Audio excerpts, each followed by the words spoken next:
Dr. Nessler, thanks for being here. Well, thank you so much for having me. I'm just excited to be here today. So, for those that don't know, you are my PT right now, working on my ACL rehab. Which is awesome. Enjoying it. Yeah, I'm enjoying it. Are you enjoying it? I'm enjoying it. It's been definitely the pro level I needed Oh, good. to help push all this. Good. And that's, I'm sure we'll talk some point about ACLs. And it's one of the things that I think that it's one of the injuries that you really got to do right. So many people don't really realize how much downstream impact that it has on you, not just from a joint perspective, strength perspective, but future joint, future health, weight gain, like all of that stuff. So it's a really important rehab, and it's something I love to do. Yeah, and everybody I've talked to in the jiu-jitsu space, in the contact sports, the military, they've all brought up your name. And like working with you, the wealth of knowledge that you've had, I'm excited to dig into that because I know a lot of our guests or our listeners are military or jiu-jitsu, and so they're going to break their knees at some point eventually. But I wanted to go back to how you got into this. Yeah, first of all, I have to say that puts a huge smile on my face because, I've never been about promoting myself. And, you talk about how I got here. I firmly believe at this point in my career, I'm exactly where God intended me to be. I feel like many of the things I've been blessed to do, that there's been definitely a divine intervention that's kind of guided me along that path. And I could name hundreds of examples, but it's been an interesting journey. And it all started on December 26, 1979. And that was the day after Christmas. Obviously, we were in Trinidad and Tobago. We were in Trinidad. We were on a family vacation. My grandfather was stationed in Trinidad. We were out there, and it was my father and my brother and I, and we were swimming in the ocean. And they had just had a big hurricane in Trinidad hit the West Indies. And we were body surfing. And my brother and I got to the beach, and we turn around and we don't see my dad. And we're like, where's Dad at? And looking around the ocean, he's laying face down in the ocean. So we go swimming out there. Jeez. My brother turns my dad over, and he said, I can't move. And we thought he was joking with us. And turned out that what had happened is when he was body surfing is the wave pushed him forward into the sand. And he suffered a C5-6 burst fracture of his spine. And that's a very serious injury to happen today. In 1979, most people who suffered that injury would live like 10 years. Damn. And that's in the U.S. Yeah, we were in a Trinidad. third world country in 1979, third world country. And how old were you? At the time, I was 10.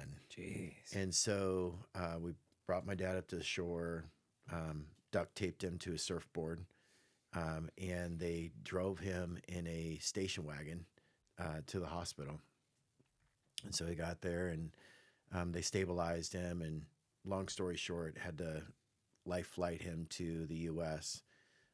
After they stabilized him, and I think he passed away 3 or 4 times on the flight. Jeez. And now, was he able to move like his extremities during this point, or is he totally? No, he's totally paralyzed at this point. Flew him to the U.S. He ended up passing away 3 or 4 times on the flight from just the health trauma. Jeez. And so we got to the U.S. I had actually, my grandparents lived in Trinidad. So I stayed with my grandparents, and I was there probably for about 2 or 3 months. So you stayed there while your dad got life flighted back to the States? Yeah, my mom and my brother flew back with my dad. Did you want to go, or do you want to stay? I did, but, I was 10 years old.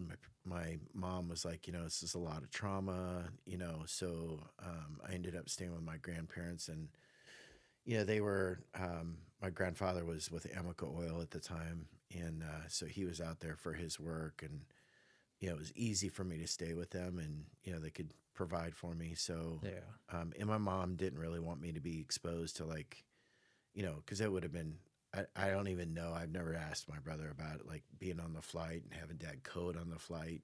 Yeah. So that in itself, the whole experience had some trauma that I, still kind of, you know, play over, I guess you'd say. But anyway, Did your brother, like, as he's gotten older, has he talked about like witnessing your dad coding? And no, not really. It's funny. We've not really talked about it. I've actually talked to my dad more about it because it came back to me. There was a lot of things that I obviously suppressed as a little kid. And when I was in PT school, it actually hit me in PT school. I had to go do an internship for a spinal cord rehab center. Very first day of the internship, I walk in there with my CI and I see a young man with a halo on. And I just got this flood of memories, about my dad being in a halo. The story. So when we were in Trinidad, they stabilized him. Mhm. And what I didn't recall until that moment was I was sitting in this little hallway of this hospital, third world hospital, and it's outside. The hallway's outside, and the nurses were out in the courtyard weighing boulders to duct tape together for his halo. And in the background, I'm hearing my dad scream because they don't have anesthesia. And what they have to do is drill 4 bolts into your head. So I'm hearing my dad scream as they're drilling 4, and I can hear the drill as they're drilling 4 bolts into his head. And then they put this halo on, which is a metal thing that goes around the top of your head with the 4 bolts. And then they strapped 4 boulders to it with duct tape. And that was pretty much, how they stabilized his spine. Jeez, no wonder he coded. Yeah, well, but thank God they did that because, quite honestly, had they not done that, his injury probably would have been worse. Oh, yeah. Because it's super important, especially in the early phases, to get that stabilized. And especially with the transport. Yeah, and they stabilized it, but it, like, all of that stuff, I didn't even recall until I went into PT school and I was doing an internship. And how old were you when you went to PT? I was an older student, so I was about 30. Okay. When I got out of high school, I worked. My father has a construction company, so I worked in the family business for a little while, and didn't take long in Phoenix, Arizona, to figure out that laying block in 120 degrees is not the most enjoyable career. Mm-hmm. And so I always knew, I kind of knew deep down inside I wanted to be a PT. And so I went back to school and started on that route. Going back to your dad's injury, how did that shape you into wanting to be a PT? Did you help with his recovery, or? That was a big change to our family life. My father was a alpha male. I'll just put it that way. My dad was very much a tough guy. He was always bigger than life. Matter of fact, before we did that trip, he flew to Alaska and shot a grizzly bear. Oh, wow. And, tracked it down for 5 days, ended up shooting it. And that was just who my dad was. I mean, he was just always like an outdoorsman, a rough kind of guy, Mason, and he was always, just a super big guy. And seeing all of that happen to your father is, somewhat traumatic. But I don't know why. It's just part of my personality. But, when my dad, came back home, somebody needed to help him get on the commode. Somebody needed to help him get in the shower. What was his mobility like? Was he? Oh, he was paralyzed. I mean, he had some function of his arms, but not very much in the beginning. He regained a lot of function. Towards the end, or towards the kind of middle part of his life, he had full control of his arms. He was using a manual chair to get around, and was being very successful in business. Was he able to walk, or was he in a wheelchair? No, he was in a wheelchair. Okay. He was in a wheelchair. The interesting story is, so to move forward with my dad, and I'll go back to what drove me here, but when I got out of PT school, my dad had been in a wheelchair for 25 years. Damn. And I was seeing him do stuff that he shouldn't be able to do. And I'm like, you shouldn't really be able to do that, according to the textbooks that I've read. And I'm like, if you can do that, what else can you do? And so I'm like, you know what, Dad, let's do this. Let's put you on a diet. So I put him on a diet, and I said, let's put you on a diet, and let me have you come into the clinic, and I'm going to start training you. And so I started doing some weight training with him, and some kind of a mix of physical therapy and more progressive resistance training. And over an 18-week span, we got him to the point where he was walking with loft strength crutches. So loft strength crutches are the ones that kind of hook onto your forearms and you walk with them. But he was walking with loft strength crutches for quite a while. And he'd been in a wheelchair for 20. He'd been in a wheelchair for 25 years. Wow. And so it actually, because my father's got a very large construction business in Arizona, people are starting to like meetings and stuff. They're like, what the hell? Like, you've been in a wheelchair for 20 years. Like, what, how are you all of a sudden walking? And so it got a little bit of, it's like, can you do this whole time? You were able to walk? Right. Exactly. So he got this, this public awareness of it in the news station. It was right around Christmas time. And the news station did this huge story on it, and they had him on TV, and they talked to my mom about he had danced with her for the first time in 25 years. It was just a very cool, emotional story. And about 2 years later, my father, again, he's very type A personality. He decided he was going to build a hot rod because he always wanted a 32 high boy as a kid. And so not only did he build a hot rod, he built a 32 high boy with 1,200 horsepower. And so he used to take this car to car shows and things like that. And he was taking it to a car show, pulled out in the street, and he was still having to use hand controls to control the gas for the car. Because the feet weren't quick enough? Yeah. And with the hand controls, you push down for gas, okay? So he pulls out into the street, and the steering column falls. And the hand controls are connected to the steering column. So when the steering column fell, it floored the car. So he had 1,200 horsepower floored with no steering. And they say by the time he hit the telephone pole, he was doing close to 100 miles an hour. And he got thrown from the car and suffered a C1, C2 spinal cord injury. Jeez. So he's had 2 spinal cord injuries in a lifetime. And were those the same? Was it 3 and 4 in the bodyboard? The first one was C5, 6, 7. And then C1, C2 is the worst you can have because your brain stem's right there. It's right here at the base. And it's basically what happens in some instances. You get what's called the hangman's fracture, where your dens, one spinal segment slides forward on the other, and it breaks off the dens, and that's what causes the hangman's fracture, because that impedes your breathing. And I guess that's the name because of like being hung. Yes. Okay. Yeah. So it's and because the reason it causes you to pass away is because it hits your brainstem, which controls your breathing. So he was very fortunate to really live after that. Yeah. So he survived that crash. He survived the crash. And the thing that one, my dad's original injury led me to the PT profession because I just felt compelled to help my dad. It's part of my personality to be a helper, a caretaker. It's prepared me in life because, like I shared with you earlier, I've got a daughter with special needs.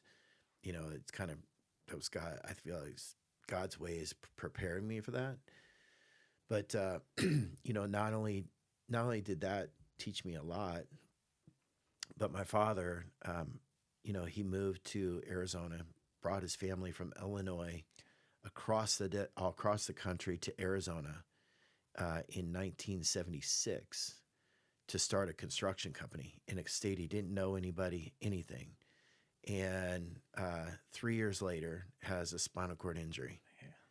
And he and my mom were teenage parents. So my mom was 16 when she had my brother. She was 19 when she had me. So my parents were young. Wow. My dad brings us across the country, starts his construction company, and then breaks his neck 3 years later. Jeez. Jeez. And from a wheelchair, he took that company to be one of the largest construction companies in the state of Arizona. And then he has his second spinal cord injury. And today, his company is ranked #1 in the U.S. They've got 4,000 employees across 5 states. Wow. And he did all of that from a wheelchair. You know, and it's, people ask me all the time, like, what motivates you, what drives you? And it's the fact of watching my father as a quadriplegic be super successful in a manly business, construction and masonry, you know, and still not give up, not make excuses. Especially after twice. After twice. And he was there every day, and you know, he just showed me that limitations are just as much in your head as they are in the physical form. Wow. So did he lose his ability to walk, everything after that second accident? The second accident was definitely much worse. You know, again, he coded several times. He had a lot of complications and never regained full function. So today he's, you know, pretty much a complete quad. Really? But you know, he's in his 80s now, and he's still kicking. And every time I talk to him, he's happy, and he's all about life. And he's like, you know, he's loving to watch to see not only his kids, but his grandkids and his grandkids, you know, grow up. So he's in a good space. And all things considered, that guy is very lucky. most people back in that day died after 10 years from complication. That's amazing. And then the fact that you were able to help him to regain that ability to walk. I mean, with your knowledge as a PT in the beginning, I mean, I can't think of the ultimate motivation. Oh, right. To get great at your craft and just to get after it. Well, you know, and that was kind of for me, I would say a fundamental, foundational experience that guided the path of my profession. Because what my dad taught me in multiple ways, but what he taught me was what the human body is capable of. You know, and ironically, after my dad, you know, I remember one of my really severe patients that I had. She was an Olympic athlete. She just made the U.S. Olympic team for powerlifting, and she was set to set a world record for squat. And she was driving down Cave Creek Highway, which is in Phoenix. She was driving down the highway kind of late at night, and a drunk driver hit her head on and broke bilateral, both sides, calcaneus, tib-fib fractures, femur fractures, and then acetabular fractures. So where the femur goes into the pelvis, and then fractured her pelvis. Gee. So that impact just crushed her all the way up. Yeah, crushed her all the way up. And so the first day I saw her, I think we probably spent the entire evaluation just with her crying and just instilling hope. Even at that time, I knew the importance of instilling hope in somebody. And do you feel like you did that for your dad? Oh yeah, for sure, yeah. And again, what my dad taught me is, you know, that people can get better, you know, and you put the right things in place. I put my dad on a diet. You know, we had proper nutrition. And that's what I do with a lot of my patients from that point forward. And you got to remember, this is, you know, I graduated in 98. Yeah. It's like, this is like late 90s, early 2000s. Nobody's talking about nutrition, especially in physical therapy. But with her, her last day in the clinic, never forget this, because she cried. She squatted 225. Dang. Coming back from that injury to go back and squat. She wasn't squatting what she did, but she's squatting 225. Yeah. It's still pretty impressive. Wow. So it's just taught me, you know, that the human body is capable of so much if you bring things together correctly, and you leverage the science of chemistry, internal chemistry, biochemistry, and physiology what you can accomplish is just, it's pretty amazing. So what do you think modern physical therapy is missing from, say, the cutting edge of people really trying to push the limits? Yeah, you know, and if anybody's a therapist, I'm sorry. I'm not, I am probably one of the harshest critics of my own profession because I've been doing this for 28 years. And first and foremost, I mean, nutrition, like just talking to people about being hydrated, you know, about getting enough protein, you know, about, reducing inflammatory foods. You know, there's so much research on inflammatory foods. You know, we know this, we hear about it. We hear about gut health and what gut health does for whole body inflammation. Well, what the heck do you think that does after surgery?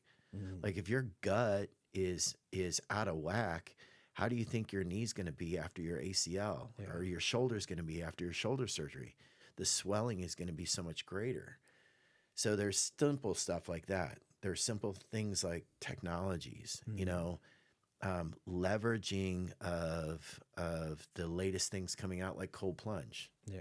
I mean, you get to experience it, but you know, I don't know any other PT clinic that has a cold plunge sitting at 39 degrees. Yeah. And a red light therapy bed. And a red light therapy bed. You know, the red light therapy bed is absolutely amazing. So, you know, what does red light therapy do? Well, the first thing that it does is it inside of your cell, you have the powerhouse of the cell, which is called the mitochondria. And the mitochondria is essential for protein synthesis. And what red light therapy does is it stimulates down at the mitochondria to turn over protein synthesis at a faster pace. What does that mean? That means the cells regenerate faster. So what that means is that soft tissue regenerates faster. That means that your injury regenerates faster. So adding red light therapy makes a lot of sense. So that's a piece. But the other piece is like, what else from a chemical standpoint can we do? You know, so again, you've experienced this, but one of the big things that we do is BFR, blood flow restriction training. So what blood flow restriction training does, there's a lot of things that blood flow restriction training does, but one of the things that it does is it allows you to recruit more of the muscle with less load. So for post-surgical, it's great because I don't stress your ACL graft, but I can make your quad feel like it's doing, 80% of what your 1 rep max. And is that because of the chemical reaction of the blood pooling partially in that limb that signals to grow? So it has more to do, what you do is you're creating a hypoxic state or an oxygen deprived state in the muscle. So what you're doing is you're occluding the vein, not the artery. So there's blood going into the muscle, but the drainage of that muscle is draining slower. So, if I've got you at 70% limb occlusion, 30% is still draining, okay? But 70% is being blocked, okay? So what ends up happening is that the blood will pool in there and you're still doing the exercise. And in order for the contraction to occur, you have to use oxygen. So it's pulling oxygen off of that blood. Well, eventually, because it's slowing down out and it's being used quickly, you end up depriving that blood of oxygen. That's where you get into that hypoxic state. But the cool thing is because you're doing such a low load of exercise and your muscle's really, really tired, the muscle recruits more of the muscle fibers. And the only time that happens in resistance training is when you're doing 85% of 1 rep max or more, because you need your entire quad to fire when you're doing 85% of your squat, right? And that's just not possible. Right. With a lot of You surgical. can't do that post-surgical. So what I'm doing is with the BFR is I'm making the muscle think that you're at 85% when you're only at 30%. So your quad's going to fire like you're at 85%, but I'm only at 30%. And that's simply because you've deprived it of oxygen. So that's the first piece of BFR that's really great, because you can stress the muscle at a low load very early on in the rehab process, which means simply that your quad comes back faster. So, one of the things that I do and that I teach other therapists to do is really take that quad to complete fatigue. And I'm talking like day 2 post-op surgery. Like we're already making your quad completely fatigued, but we can do that safely because we're using BFR. I see. So that's one piece that BFR does. But the real gold nugget of BFR is what I would say 90% of clinicians miss. And that's what's going on internally. Because if you keep this muscle in this hypoxic state for a long enough period of time, you cause your body to naturally release 2 things, growth hormone and IGF-1. So growth hormone, obviously muscle growth. So that's going to help your muscles repair faster and repair bigger. IGF-1 is for bone stimulation. So what it does is your ACL graft is typically put in there with a bony plug on it. Well, that bony plug at 3 months is at its absolute weakest, because the graft essentially dies and then is incorporated into the bone and then comes back to life. Around that 3-month period. Yes, around that 3-month period. That's why the 3-month period is always kind of the shaky period. But what BFR does is it starts flooding your body with IGF-1 as soon as you start using it. So if I'm starting that on day 2 post-operatively, I'm all of a sudden flooding your body with something that it's not had, or at least after surgery. And so how often would you recommend either doing it with a PT or getting that devices on their own, doing that daily? Yeah, sessions? Yeah, or? so the research really shows that you get the maximal benefit at 3 to 4 days. So for me, I typically recommend 3 or 4 days.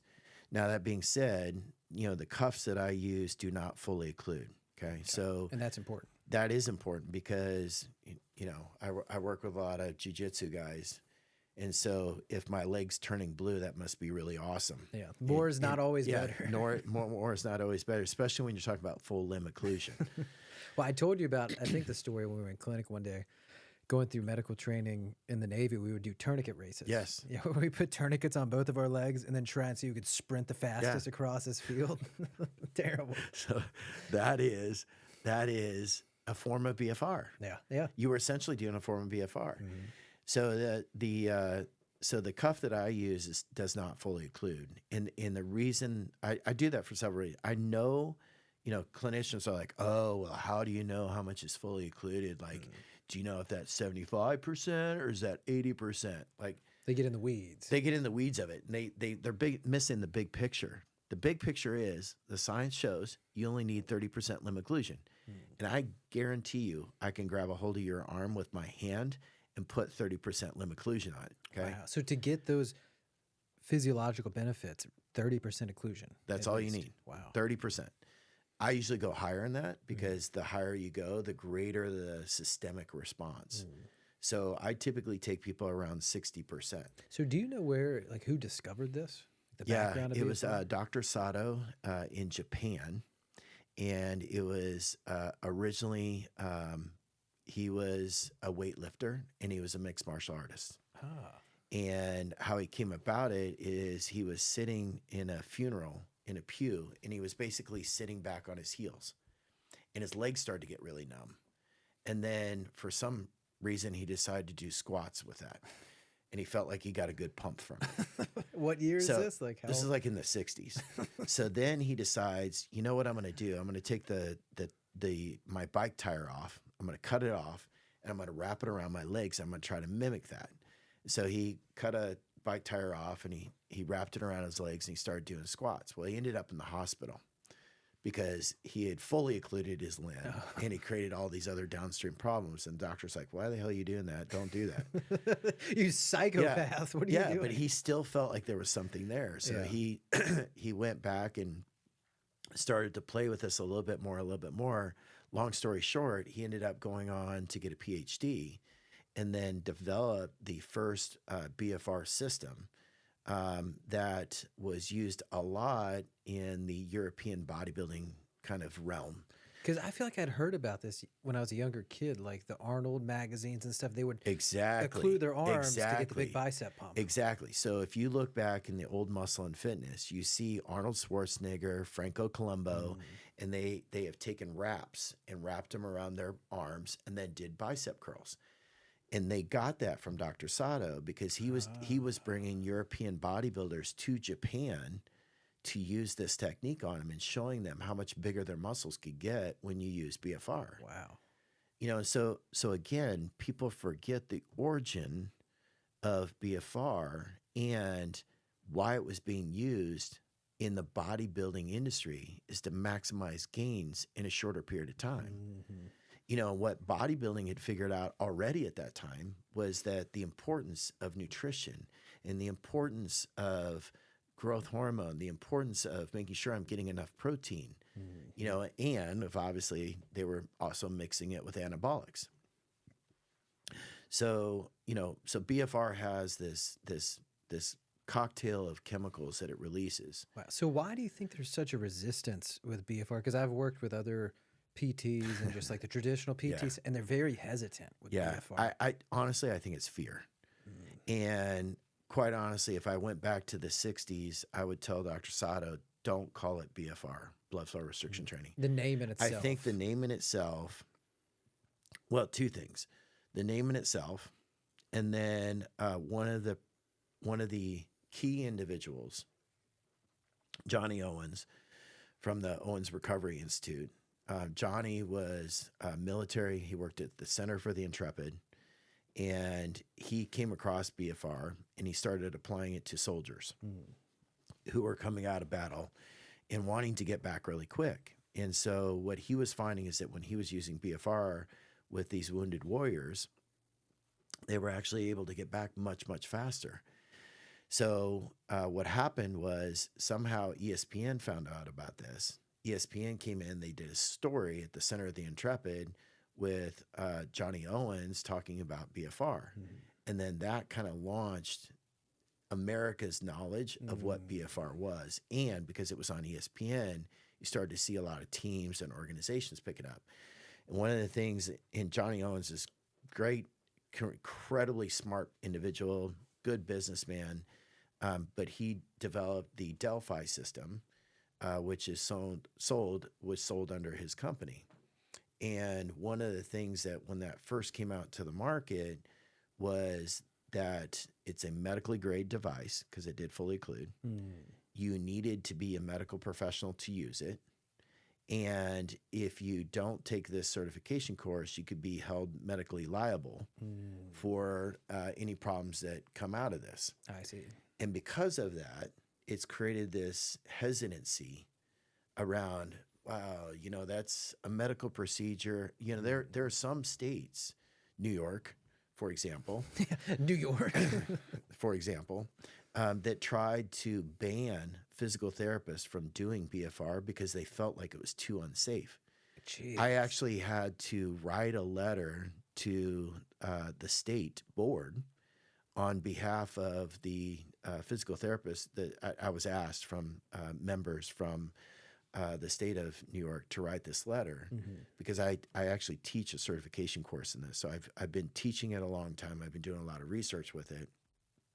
So I was asked to write this letter about the safety of BFR. I mean, it is a very safe technique, and heck, it's been used by gym rats. Yeah.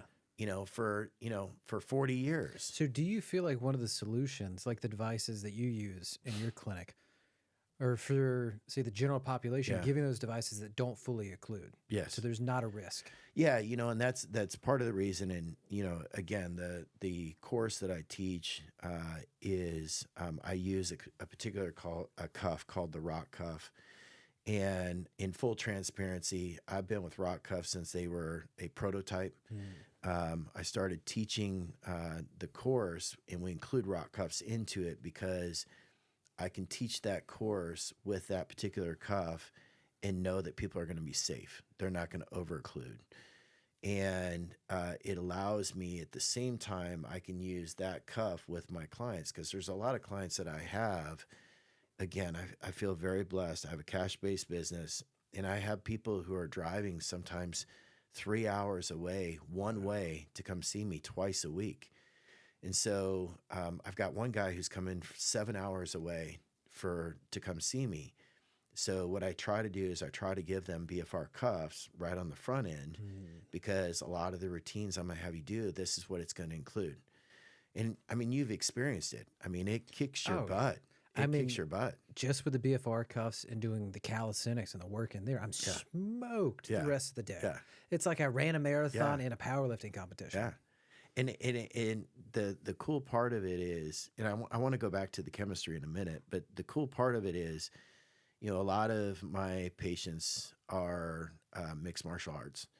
And so I've got some pretty high trained individuals that, you know, the normal stuff you do in PT is just not going to tax these people. Yeah. And there's a lot of times where I'm trying to get somebody to an extremely fatigued state, because when I put people into a fatigue state, it's a point where I can really start to work on your stability. Because training in a fatigue state, what that does is that when you are tired, you go back to the patterns that you have when you're tired. So if I train you with good movement patterns in a very fatigued state, when you become fatigued, you're more likely to have those better movement patterns. You're less likely to get injured. Interesting. So this is some of the stuff that we did. We called it fatigue state training. It was a part of a program that I developed probably like back in like 2010, 2012, called ACL Play It Safe. And the whole premise of the ACL Play It Safe program was that it was done after practice, because we would take their fatigue from practice and pull that into the program. And then we would have them do all of their exercises that were really focused on quality of movement. All of those were done at the end of the practice in a fatigue state. And then it wouldn't take as much of a workout to accomplish the task. And at the same time, because you're focusing on the movement patterns, not the fatigue. Yeah. Well, and two is they're already smoked from practice. So, you know, instead of doing 40 minutes of exercise, it now becomes 15. And so what allowed us to do is a very quick, intensive exercise session in the tired state. Interesting. So having had that experience, that's what really kind of led me to do what I do at the clinic. And that is, you know, I put people in a very fatigued state so that I can really work on your movement in the last part of your session. And I can accomplish that in less than 30 minutes. I mean, again, you've experienced it, but, you know, just for the listeners, you know, they come in, I put cuffs on their arms and on their legs, and I put them on an assault bike. Typically, they do a Tabata routine. It's 15 seconds at 50%, 30 seconds at 80%. And they do that for the entire 6 to 8 minutes. By the time you come off there, you're already smoked. Then we put the cuffs back on your arms and your legs, and then we put you on the quick board. Maybe we're going to do some speed and agility work on the quick board. It's a neurocognitive training device. We can talk about that later, but it's super important for ACLs, especially training. There's within 24 to 48 hours after you tear your ACL, there is a permanent change that happens in the higher centers of your brain. And if you don't train that, then you will have poor movement patterns when you go back to sport. Interesting. So touching on that, so I tore my ACL and I waited a year until I did surgery. So do you think within that year time frame, it's hard to tell, but I probably developed unknowingly bad movement patterns because I had a torn ACL? So it's hard to say because there's not a lot of studies that look at that. I would suspect yes, because your ACL, it's about the size of your pinky, and it is full of what we call proprioceptors. It is the structure with the highest density of proprioceptors, or nerves that tell your body where it's at in space. Okay. So when you remove that and you have it replaced, that doesn't come back. And so does that affect the knowledge of where your foot is, or just your knee in space? It's your entire limb. Okay. So I can put my arm out at 90 degrees and know it's at 90 degrees because my proprioceptors are telling me where my shoulder's at. Same thing with your lower limb. One of the main inputs to it was the ACL. Now the ACL is gone. You got to train everything else around the system to give you that awareness, so that when you reach out to 45 degrees, you know your foot's at 45 degrees and you don't even have to look at it. I remember like the first few weeks, maybe 2 weeks after surgery, I'll be like, oh, I'm standing straight ahead, and I look down, and my foot is like off Yeah. to the Yeah. side. So you have to train that sense back into the joint. Otherwise, you know, you don't just get it. Studies show you don't just get it. You know, and there's a lot of different training devices to do that. One that's on the market in the PT space is called BlazePod, where you have this disc and it lights up and you look at it and you touch it. Now, the difference between that and what I do is I use a device called the QuickBoard. And what it does is you have to look at a screen. So you're not looking at the board, you're looking at a screen, and the screen tells you what dot to reach to. And without looking, you move your limb to that dot. That's training that awareness in space. Correct. And that is processed very, very differently than if I'm using my visual system or my eyeballs. And so that type of training is super important. And, you know, again, why do I use BFR? Because that sensation is fatigued very quickly. So studies show that as you get more and more fatigued, your proprioception decreases. Okay. And so I want to train your proprioceptive system to be as good as it can be when you're in a fatigued state. So again, I use BFR as a part of that process to create that extreme fatigue so that your limb knows where it's at in space. So for different types of ACL repairs, say like the allograft with the cadaver tissue, because that's the one that I have, is there anything that we know that can speed up that ligamentization process, that vascularization of that cadaver tissue, or not really? So just time. Yeah. So, you know, there's a lot of work being done in that area, you know, and I'm not an orthopedic surgeon, so I don't want to pretend like I am, but there's a lot of work that's being done in that area. One thing that is being looked at is the impact of BFR on the bony plugs integration or the uptake of the bony plug. And there are some preliminary studies that are showing that it accelerates that process, which would be amazing, because 3-month period of time is the most critical time, because that's when the graft is at its weakest. And we were talking about that because, say, whether it's your own body tissue or cadaver, if it's cadaver tissue, it's this middle point from not being this tense, sterile piece to then now dying and then then getting revascularized into your system. But if it's, say, your quad or your own tendon, then that also happens. Dies and then revascularizes. Yeah, that also happens. And the IGF-1 that you get from BFR helps to accelerate that process. So instead of your graft being weak and starting to grow at that 3.5, 4 month period, maybe it starts growing at 2 months. So that needs to be investigated a lot, because most people don't start BFR training until about 4 to 6 weeks out. And again, part of that goes to the conservative aspects, because it's a tourniquet on the limb. Right. Okay. So there's a lot of misconceptions about it. For me, I start BFR right away.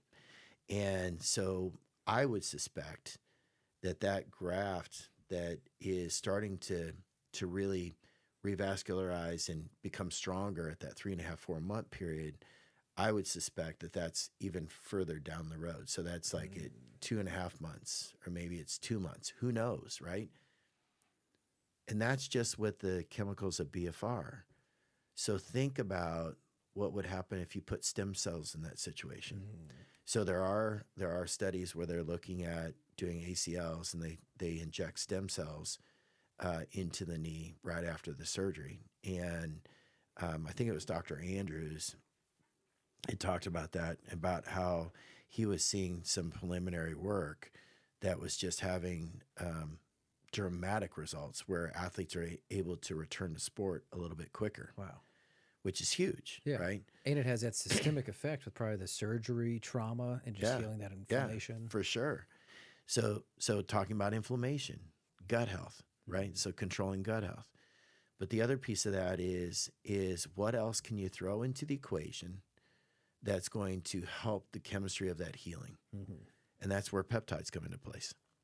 So I started dealing with peptides really, when I opened my clinic, because I would say probably today, as it sits today, it's probably about 85% of my business is mixed martial arts. And as you know, peptides have become very popular in the mixed martial arts space. When do you think those came on the market? Like, say, in your world of coming on your radar, peptides. In the PT world, Yeah, they're still not on the. They're still not on that. well, in the Dr.Nessler radar. In my world, Yeah. probably about 3 years ago. Okay. So it's still relatively new. And everything I started to read on peptides was very promising. And I talked to a lot of the orthopedic surgeons that I work with, and they're still very skeptical because there's not enough research on peptides. For me, I approach it more as, I've been in nutrition, I've been weight training for 47 years. I was in high school and college. I was a competitive bodybuilder, competitive powerlifter. So I've always been around fitness. I've always been around nutrition. I started eating a high protein diet when I was 11, 12 years old. And I've done that my entire life. I dragged a gallon of water around with me since I was like 15. Yeah. And I'm 57 now. And still, There's a lot of hydration. Yeah, people still make fun of me. All of that said, what I'm constantly thinking about is like, what else can I do from a nutrition or chemistry perspective to have a better impact on this? And, when you look at peptides, I think there's just so much misunderstanding of what they are. It is a short chain amino acid, period.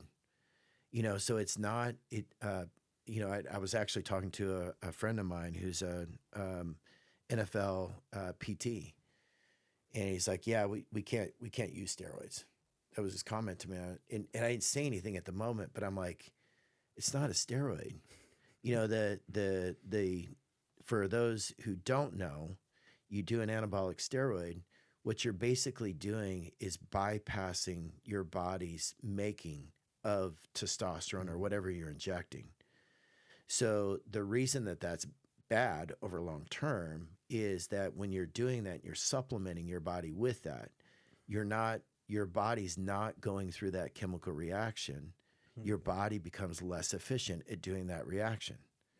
So because it's artificially provided, the body is efficient. So it figures out that, hey, I don't have to do this anymore. Right. So then when you stop doing it, your body doesn't just go, oh, we're no longer needing it. We better go. Those systems have been shut down. They've been shut long. down. So what short chain amino acids do, on the other hand, is that they provide the substances that are needed for those chemical reactions to naturally take place in your body. So in chemistry, we call that a rate limiting step. In a rate limiting step, you have concentration A plus concentration B equals C. And if concentration A and concentration B are both 100%, then you get C. But if you have concentration A is at 50%, concentration B is at 100%, concentration A is your rate limiting step.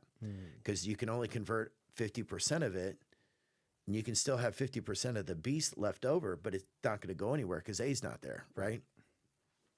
So what, in my mind, when I think about peptides, is you're simply providing that short chain amino acid, that rate limiting step to allow all of the reactions to move forward to provide you the end solution. And so supplementing those interactions to help it make it more efficient or more. Yeah. It's no different than, peptides are, everybody does collagen peptide, right? They get a scoop of collagen peptide, they stick it in their protein shake. We don't think anything about that. Right. But when you put it into an injection, people think about it. And why do you do that? Well, part of the reason, I've seen a lot of people take BPC 157 orally, which is great for your gut health, but it does nothing for your soft tissue repair. Why? Because the acid in your stomach denatures the protein. So when you denature the protein, it's no longer effective. And BPC 157, I've heard about that a lot. Does that come from like the stomach? Yes. Lining of the lining of the gut. And it is one of the short chain amino acids that causes your gut to constantly rebuild that lining. Okay. So it helps the cells regenerate. Okay? So with people looking for peptides, I guess the main, like anything to watch out for is who you're getting it from, like the quality? 100%, 100%. Yeah. So, for my clinic, we do BPC 157, TB 500. I combine those two together Why do you combine those? because it is one is for cellular regeneration, BPC 157. The other one, the TB 500, is for growth hormone release. Oh, okay. So again, thinking about what I'm doing with BFR, growth hormone release, IGF-1. If I'm providing a short chain amino acid to enhance the growth hormone release that I get with BFR, I'm going to have an exponential increase in growth hormone. I see. Yeah. So it's all chemistry. Yeah. So like one of the other things that I add to the equation is NAD+. Because in order for BFR and all this stuff to work, it needs multiple things. One of the things that it needs is ATP. And for every molecule of NAD+, you get 5 ATP. So you're providing more energy for all of this reaction to take place to go to the next step. So it's just chemistry. Yeah. Well, and this is such an optimized approach. I can see why, like in the general, say, PT world, because a lot of it's dealing with the general population. Yeah. Who will go 2 days without drinking water because they get it from Mountain Dews and Diet Coke. Right. For sure. For sure. And so, when I talk to athletes about it, it makes a lot of sense. Yeah. But what I will tell you, I often refer to this as biostacking. So basically what I've done is I've taken these biohacks that have been shown independently to have a huge effect. So what I've done is I've simply taken the ones that have been proven in the research to be effective, and I've stacked them on one on top of another in such a way that it makes sense for what I'm trying to achieve. Because they feed each other. Yes. I'll give you a perfect example. I use Shockwave, and I had a client who came in, had Achilles tendonitis, and he had seen a therapist that did Shockwave. And this is what happens when you don't think through the process, okay? So what Shockwave does is it uses a very controlled pulse of sound to basically disrupt the scar tissue, and it causes the inflammatory process to start over. So a lot of times, especially with like a chronic Achilles tendonitis or plantar fasciitis, sometimes those things have gone on for so long that you need something to start the inflammatory process over again. I see. And then it helps them heal, right? So you have to understand that with Shockwave, you're creating an inflammatory response. So this guy comes in, he'd had an Achilles tendonitis, and a therapist did Shockwave on him, and then he did dry needling to the Achilles tendon, and then he scraped it. So you basically shockwaved it, created inflammation. Then you stuck needles in it, created more inflammation. And then on top of that, you took a scraper and then scraped the heck out of it. So the amount of inflammation that he created, the person couldn't walk for 2 weeks. Jesus. So when he came into my clinic, he was like very skeptical. I don't, last time I had that shockwave thing, it's like totally jacked me up. But when hearing the process, I'm like, that's not how you do it. So what I did is I did shockwave on him, and then I put him in a cold plunge. So I'm trying to reduce the severity of the inflammation that I had. Right. So then I put him on the bike with BFR. I got him warmed back up with the bike with BFR. Now I'm creating a flood of growth hormone and IGF-1 into the area. And just like a bodybuilder or a pro athlete, how you would plan through, say, a workout or a regimen or routine or like this stacking, instead of this cookie cutter approach, it's like, okay, Correct. let's work through this flow. Let's think through physiologically what are we doing, and how are we trying to optimize that for the best outcome for the patient. I see. And so, so I did BFR on him, got him on the bike, flooding. Now I've got a system full of these healing hormones. I've got a tissue that's ready to heal, and I hit it with class 4 laser. What does class 4 laser do? Does the same thing that red light therapy does, but it does it on a much higher level. And so now I'm stimulating his mitochondria to start repairing at a faster pace in a chemical environment that's enhanced for that. Nice. So it's to me, it's biostacking like that. Yeah. And thinking through physiologically, what am I doing? What am I trying to create? And how do I leverage that to maximize the healing? Do you think general PT will ever get to this like level as a default? Well, I hope so. Yeah. It'll have to do it in a cash-based environment. Yeah, it's just the what I'm turnover planning on doing, insurance is yeah. yeah. And what I'm planning on doing is I'm going to replicate this model Nice. over and over again. So for the right therapists that are out there that want to be a part of that, we're gonna be looking for clinicians who want to own and operate that kind of business. Nice. And I feel like it's it's really needed, especially in the athlete world, because this, from my experience working with you, this is what I feel like pro athletes get. Yeah, it is. In their recovery it is. space. It absolutely is. You know, again, I've been very, very fortunate in my career. I've been exposed to a lot of amazing individuals. I've gotten to access to, from the NFL athletic training room to an NBA athletic training room to Olympic level athletic training room to special operations in their athletic training and PT room.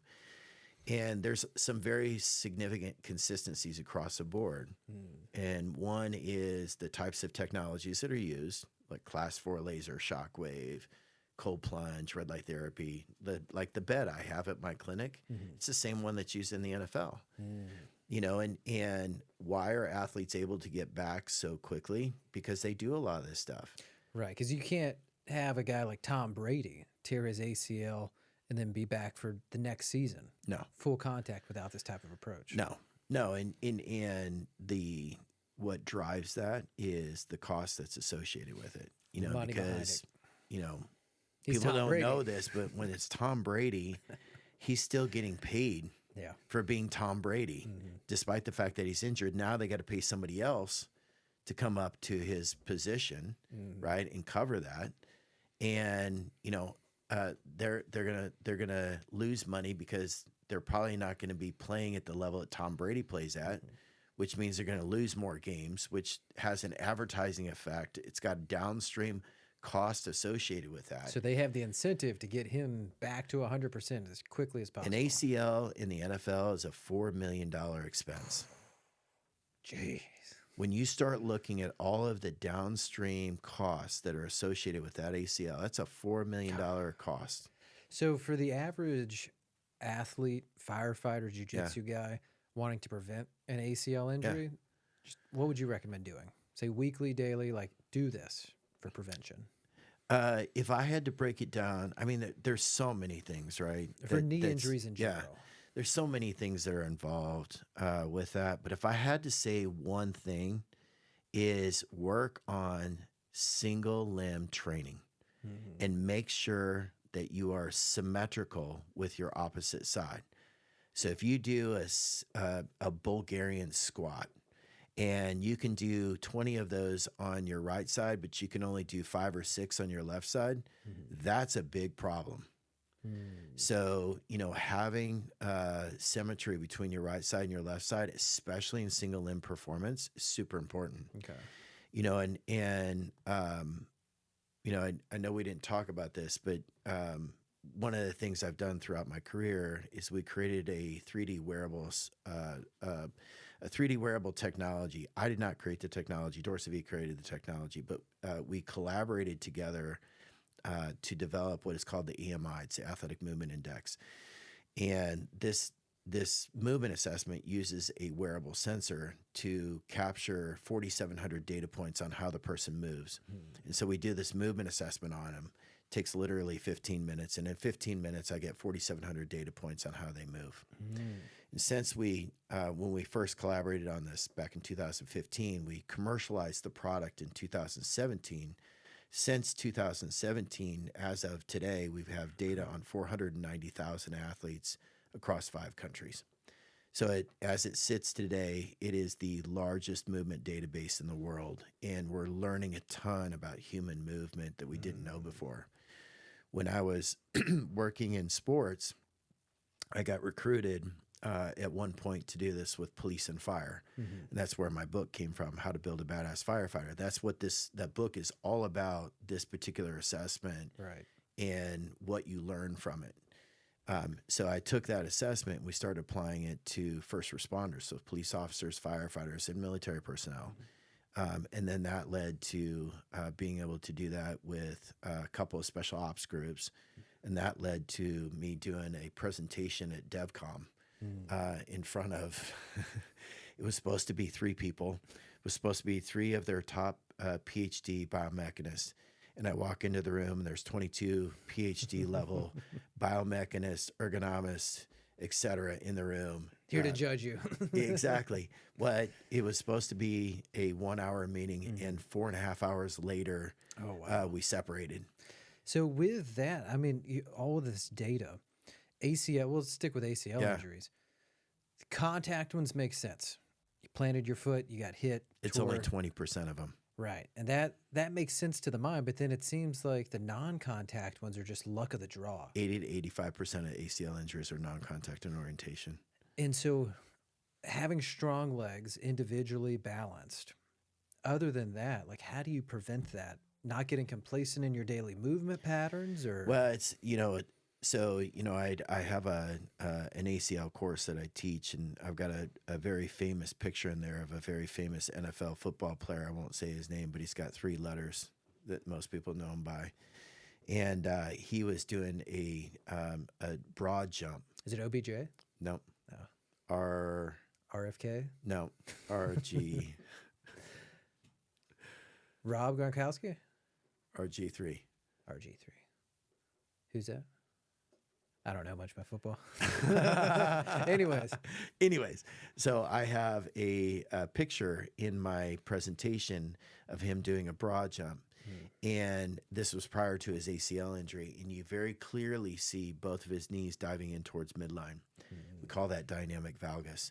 Dynamic valgus is a very predictive movement pattern for ACL. And one of the things that historically we looked at was the amount of dynamic or magnitude of dynamic valgus that you get. Okay. So if I'm standing on one leg and you move your knee in towards midline, that is called dynamic valgus. And that is always bad. That's always bad. And so when it moves in towards midline, you want to look at 2 things. Number one, how much does it move? Does it move 0 to 8 degrees, or does it move 0 to 25 degrees? The second thing that you look at is the speed at which it happens. So historically, all of the research had been focused on magnitude.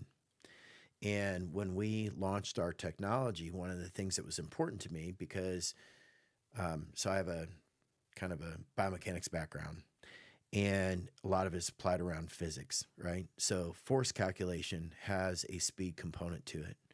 Torque calculation has a speed component to it. So knowing that force and torque were 2 very important things that we looked at when we talked about ACL injuries, I always felt like speed plays a role in this, right? So historically, the literature looked at magnitude, but they didn't look at speed. And so our technology was one of the first ones on the market to actually measure dynamic valgus speed. And now, since we have so much data, we know what those speeds should be for the normal people. So we know, for example, when you do a single leg squat, that your knee should not move past 8 degrees of dynamic valgus to be within norms. And that's moving inward. That's moving inward. But the other thing that we know is that that should not exceed 20 degrees per second for norms, okay? So if you're one standard deviation outside of norm, 30, 35 degrees, that's not too bad. But if you're at 90 degrees per second, you're 2 to 3 standard deviations outside of norms. So that person's at much higher risk. Okay. And then for, say, like in a jiu-jitsu setting. Yeah. I guess knowing the movements that would cause an ACL tear is probably important to prevention. Yeah. Yeah. Okay. So a very common mechanism, shooting in for a single leg. So when you shoot in for a single leg, you grab the leg and you drive up, and you're driving up with your hips. It's basically like a single leg lunge, right? So as you're driving up on your driving leg, if your knee goes in towards midline, that's typically where the ACL ruptures. And if you rotate. Yes. If you plant and you rotate the opposite side as your knee goes in. And your knee goes in, that's even worse. That's how I tore mine. I planted my foot, my knee went in, and my body went to the left. Yes. So that's one mechanism. The other mechanism is being the person who's having a single leg taken. So you get somebody grabs your single leg and you're bouncing around on one leg, and it's that bouncing around as you're moving your body, as you're moving your center of mass. So one of the things that we found with our research is we just concluded a big study. It was over 3,000 subjects. And we looked at the EMI to see which of the movements were predictive for ACL risk. The first part of it, the first thing that was really cool for me, especially, because I've been preaching this for 20 some odd years, is that 87 of the metrics that we measure have a p-value of 0.001 to ACL risk. So p-value, if you have a p-value of 0.05, that's very strongly correlates A to B. And ours is 0.001, which is extremely strong correlation from what we measure to ACL risk. And so one of the things that we found that's not published anywhere yet, and it will be, and I hope I'm not spoiling anything, so hopefully the author's not listening to this. But one of the things that we found is your pelvic stability. So if you're standing on one leg and this is your stance leg, right? This is the stance leg. And you jump up in the air and you land and your pelvis does this, okay? So it goes like that. Or on the other hand, you jump up and you land, it goes like this. And is that because of It's weak hips. And weak hips and weak glutes? Hips. And as a jiu-jitsu guy, you get this, or a judo guy, you get this, right? It's all about where I put your center of mass. I can load that limb and unload that limb based on where I put your center of mass. And that's how I take you down, right? I'm going to move your center of mass this way. I'm going to load that leg, unload that leg, and kick that one out, right? So that's how we do a foot sweep, right? So, where your pelvis is when you land and where your center of mass is when you land is a big predictor for dynamic valgus at the knee. So if you jump up in the air and you land and your center of mass is here and your leg is here, it drives a force vector that drives your knee into that dynamic valgus. So the risk factor for that is huge. So with a lot of your patients in the martial arts jiu-jitsu community coming in, you've probably heard a ton of stories. What is the most common, say, position or thing they were doing in jiu-jitsu where they tore, say, an ACL? So let me before we go there, let me tell you about the position that should never be done, because I have that guy. And so this was a grappling competition here in Nashville, Tennessee. Anyone who was there knows who I'm talking about. I won't use the person's name, but he has given me permission to use his name. He was in the last match of the round, last match of the day. His last match of the day was the gold round, and his opponent decided to jump guard. Okay, so for those that don't know what jump guard is, you basically jump up in the air, hope you're going to wrap your legs around your opponent, and pull them down into your guard. So his opponent goes to jump guard, misses, lands on his leg that's standing forward. So his right foot was forward. So he landed on his thigh, basically, and took his knee from extension to 120 degrees of full extension. So he bent his... So like snap the knee in. Correct. Completely the opposite direction.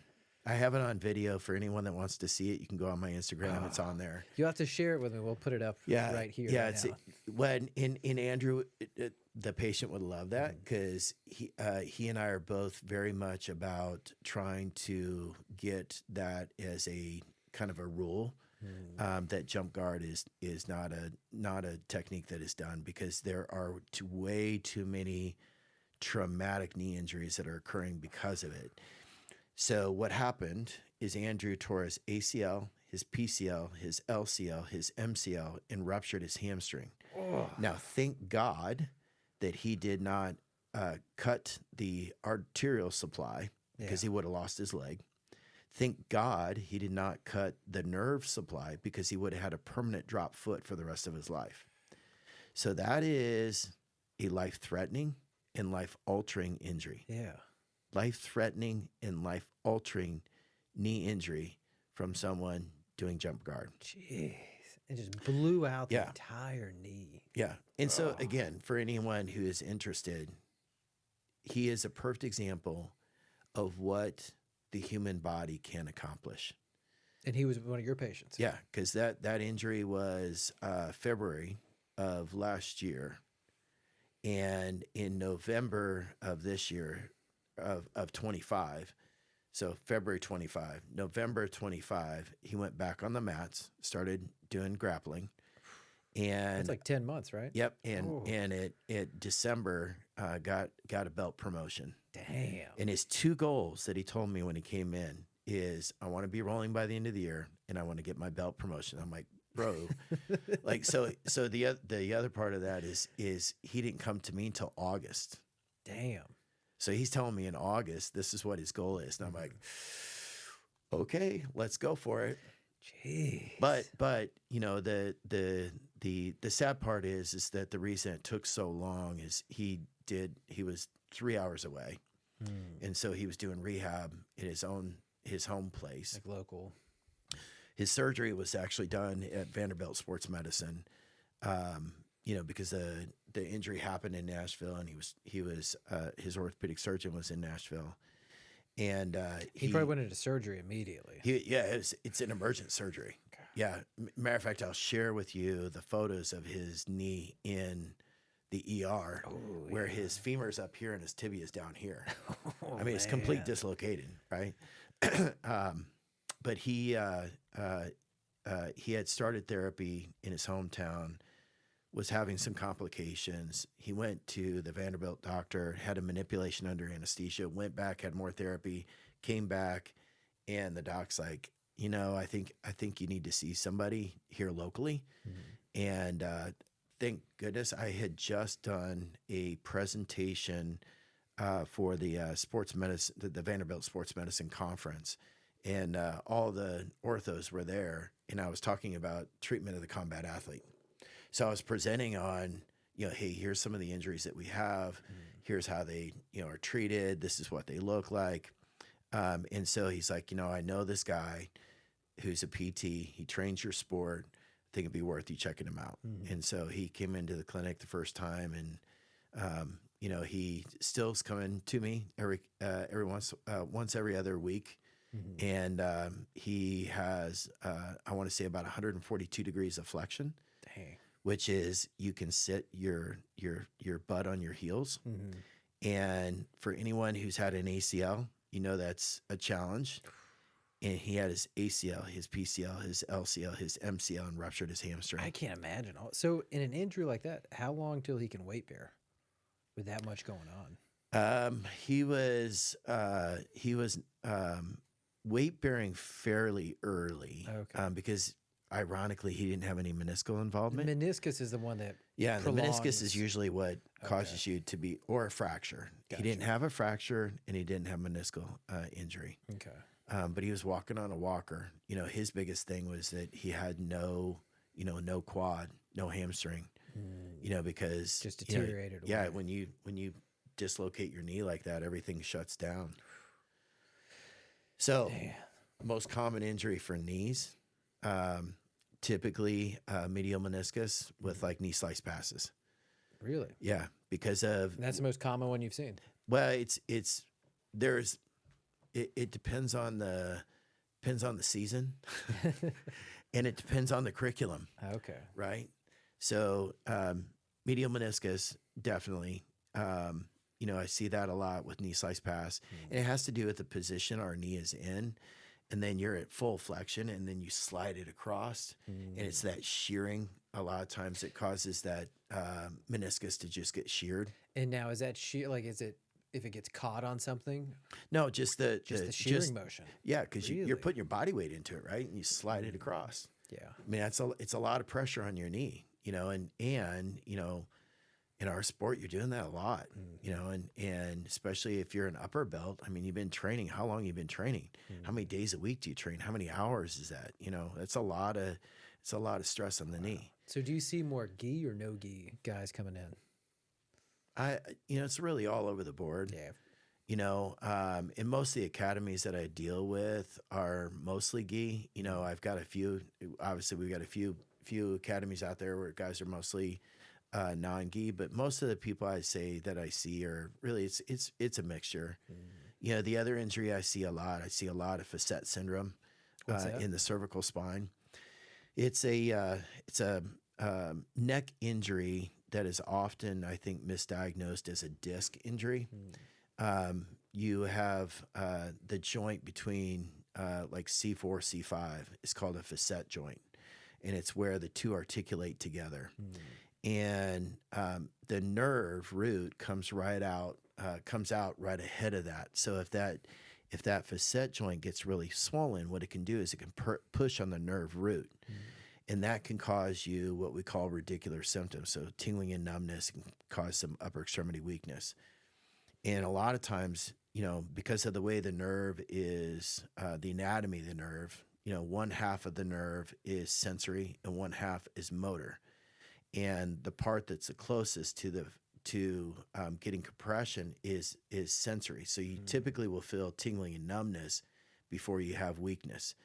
If you have tingling and numbness and weakness, it just tells me that has a lot more compression on that nerve. It's gone past that halfway point. So the halfway point is when I think about the nerve, I think about the first half being sensory and the second half being motor.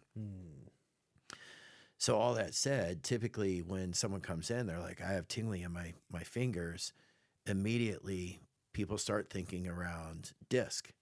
Because that's, typically something that will give you tingling and numbness. And what people forget is that you can get that same tingling and numbness with facet syndrome.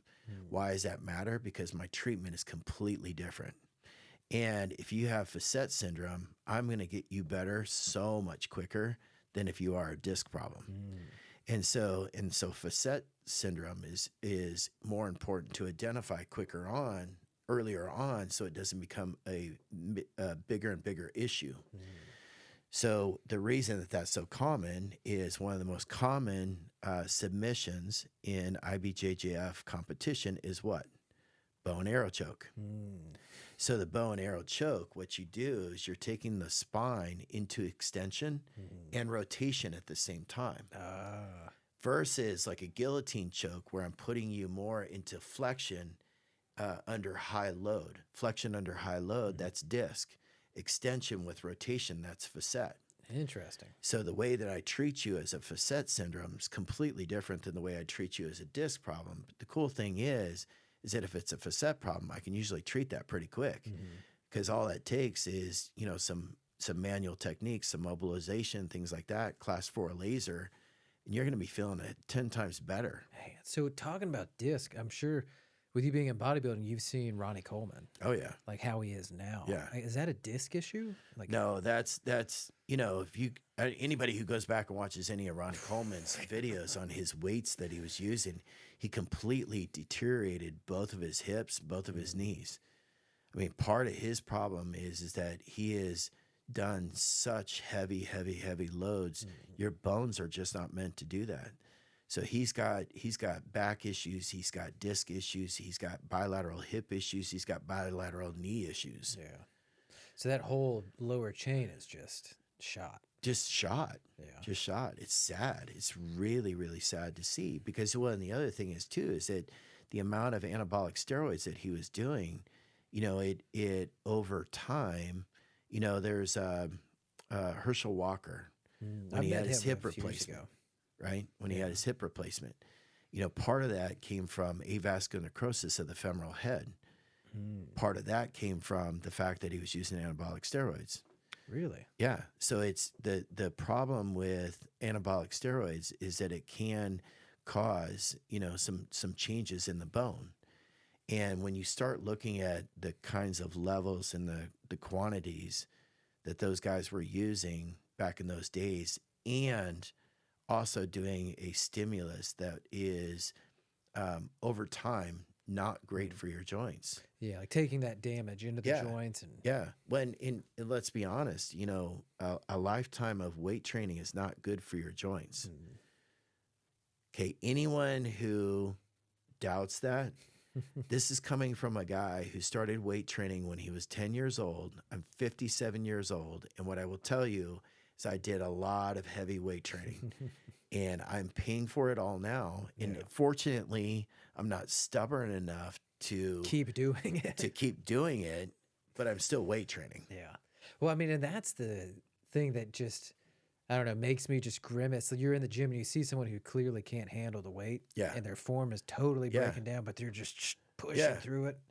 Well, and even the guys that do have good form and who can push through it and are able to push it up, that will, I promise you, over time, you know, maybe not now in your 30s, maybe not even in your 40s, because it didn't hit me till I was in my 50s. Oh, yeah.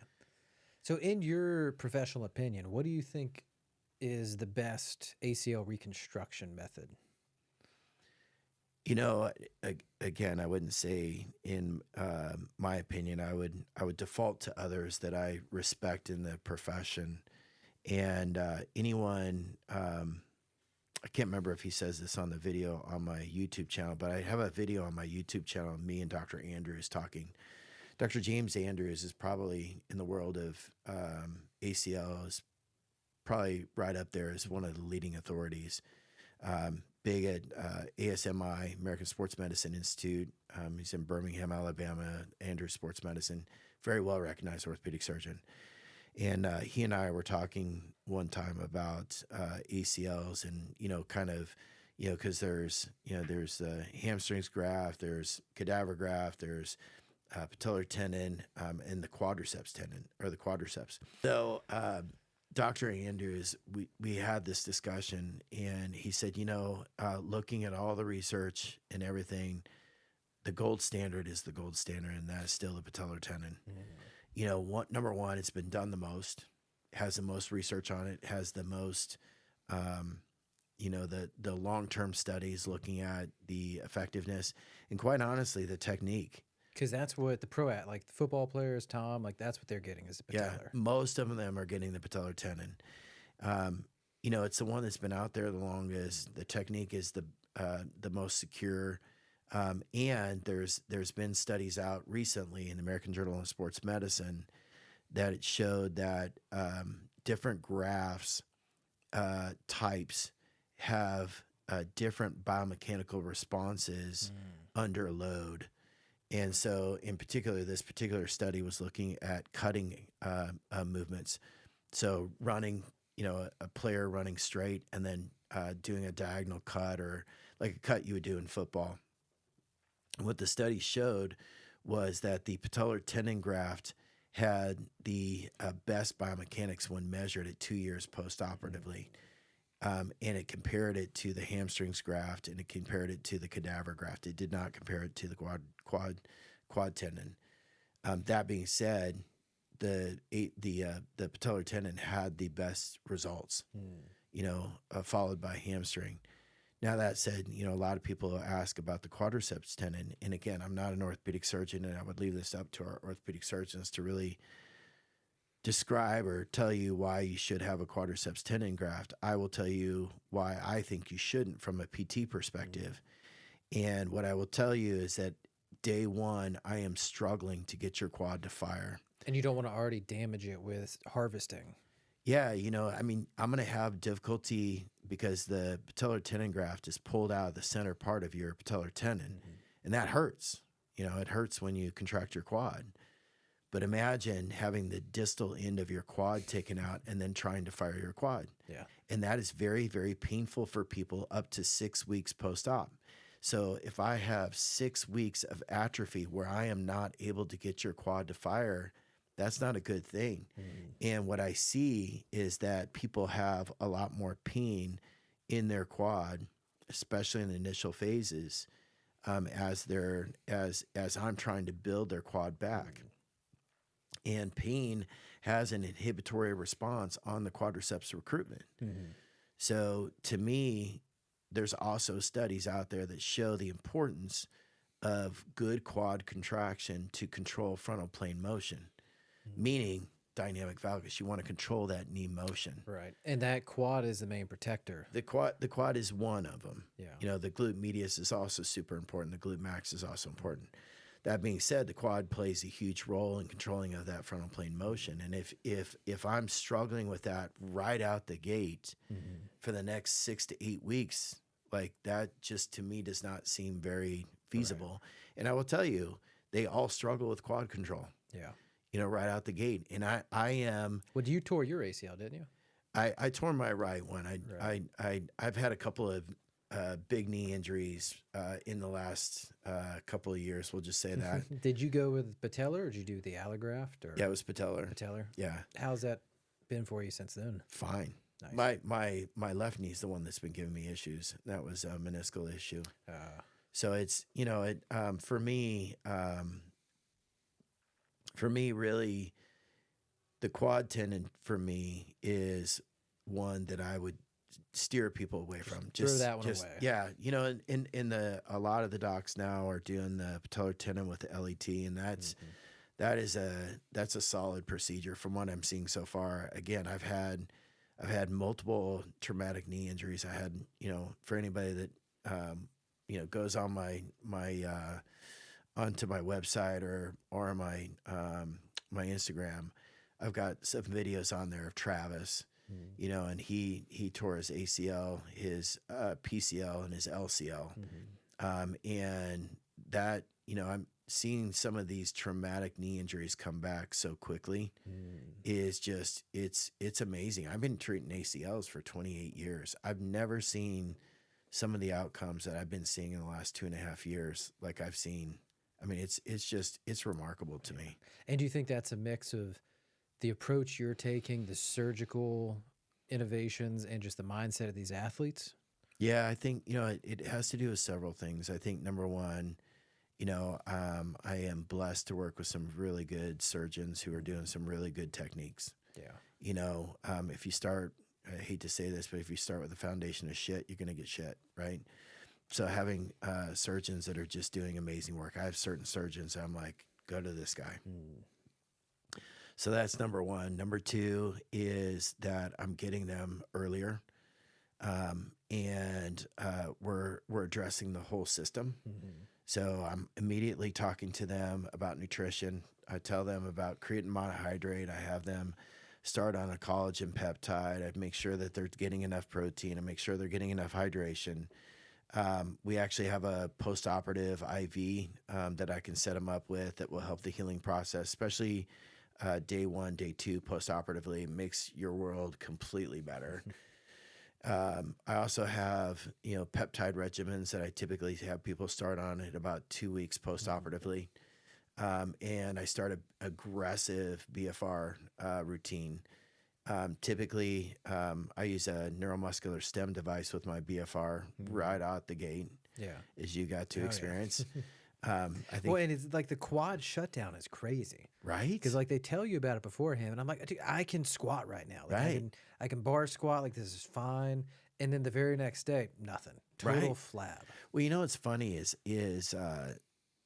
I've treated ACLs a long time, and I've always told people like your quad's going to shut down. Your quad's going to shut down. I didn't know until I went through it. I was like, what the hell? Like, I've been working out for a really long time. Like, my quad should fire when I tell it to fire. Yeah. And I was still having a hard time. And that's, again, it was another learning lesson for me because it really taught me how I could leverage BFR to get my quad back so quick.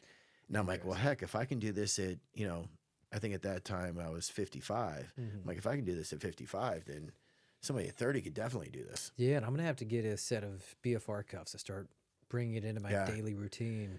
Makes a big difference. It makes a really big difference. You know, again, the more frequent you can use it, the more times you're flooding your body with those hormones. You know, and yes, you're going to get increase in quad recruitment, and I want that. But the big the gold nugget for me is really to get that hormonal change. Yeah.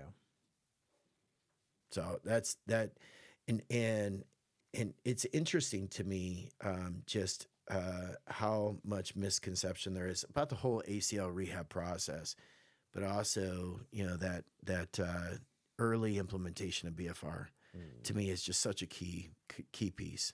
On that timeline, we were talking, I guess it was earlier today, where we had Caleb in here. And so he was a prior Green Beret, and he came to you after he got shot. He did. During a home invasion. He did. And we were talking during the episode, and he was saying that the lowest moment of his life he had the day before he met you. Yeah. And he said that you gave him hope. I did. How was that? Or walk me through you meting Caleb. Of course, you got to do that. That is a emotional story for me, because I didn't know the story behind the story. And, Caleb came into me, and I had no idea where he was in his head or, everything that had happened. All I knew is I had another special forces guy that I had treated, and they all have a very similar type of personality. And he and I really hit it off, and he did really well with his rehab, and he was super impressed. And he was a friend of Caleb's, and went and saw Caleb in the hospital. And he actually texted me. He said, "Hey, I got this buddy of mine. He was in my team, and he got shot, and he had this, pretty significant injury. And I'd really like to recommend you." He's like, "Do you feel comfortable with that?" And I'm like, I said, "Absolutely." I said, let's bring him in. Let me take a look at him. And at the end of the day, if that's outside of my realm, I will make sure that he gets in the right spot for the right people. Because I know how important that mindset is. You and I have talked about it. I have this thing that I tell people all the time is at our clinic, we have a warrior mindset, and it attracts a certain personality type. It really does. And it's part of the reason I feel like we are having such great outcomes, because, your headspace is the most important space, and where you are. So, Caleb came in, and he sat there, and he's telling me his story. And I'm just like, holy cow. Like, first of all, I just have the utmost respect for all of our first responders, our police officers, our firefighters, our EMS, and our military folks. And I've always had that respect. I was brought up that way. And some very good friends of mine, my professor is a level 4 combatives instructor for 5th group. And I just have such an immense respect for him and all the guys that he trains and what you all do, and, putting your lives on the line. So it's just, to me, it's just something I can give back. Yeah. So he's sitting there, and I'm just like, wow, man, there's this guy who's done so much in life. And, and he's telling me his story about his interactions with his healthcare providers. And he's telling me about, like, everything that he's telling me is like everybody's just sucking hope away from him. And what I'm thinking in my head at that very moment is like, this is not a guy you want to suck hope from. Like, these are guys who go in no matter what the situation is. They don't back down. They keep going. They keep driving. Like, why would you ever do that to somebody like that? Like, you have no idea how you're destroying that person when you do that. And it made me angry. So I'm sitting there, and I'm kind of getting angry at this point, not at him, at the situation. Like, this is such bullshit. And he's sitting there, and he kind of keeps kind of kicking his foot a little bit. And I'm like, well, shit, if you're paralyzed, that shouldn't work. Yeah. And I'm like, if you can do that, I'm pretty sure we can do something else. And that's all I said. I'm like, well, shit, if you can do that, then we can make that work. And that's kind of the same thing with your dad. Yeah. And so I'm like, you know what? Let's try it. I put him up on the table, took that same E-stem that I had on you. But we had that on like 40, maybe. Cranked that sucker up to 90. And we got his quad to contract. Wow. So I'm like, all right, sweet. Got your quad to contract. Let's put some BFR on there. So put some BFR on there, and I'm like, dang, that's doing pretty good.